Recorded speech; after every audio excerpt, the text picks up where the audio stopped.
Je suis en train actuellement de contempler la végétation autour de mon local, puisque cette rue de la Providence est devenue une rue piétonnière et considérablement végétalisée, en tout cas pour la partie qui tourne autour de l'école. Et je constate que la mise en place de toute une végétation détermine aussi l'arrivée de facteurs mobiles, que sont les papillons, que sont différents insectes, et que sont les pigeons.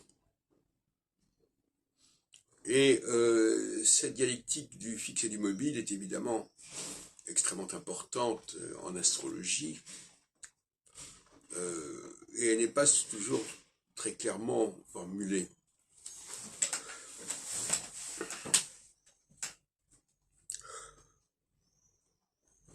Par exemple, dans le cas du cycle Saturne-Neptune cher à André Barbeau, il n'y a pas de fixité, puisque le cycle Saturne-Neptune, ce sont deux planètes qui bougent.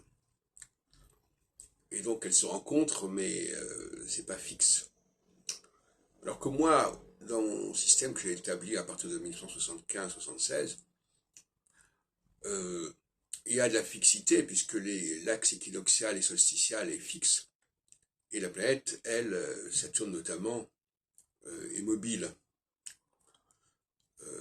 Et pour moi, la cyclicité implique cette dialectique du fixe et du mobile.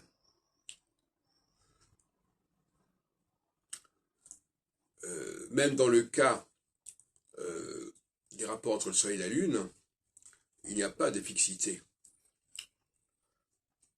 Enfin,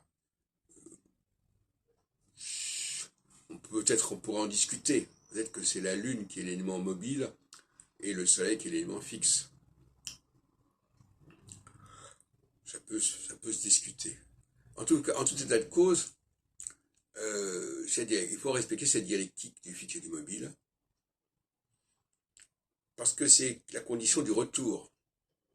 Pour retourner quelque part, il faut qu'il y ait un élément qui n'ait pas bougé.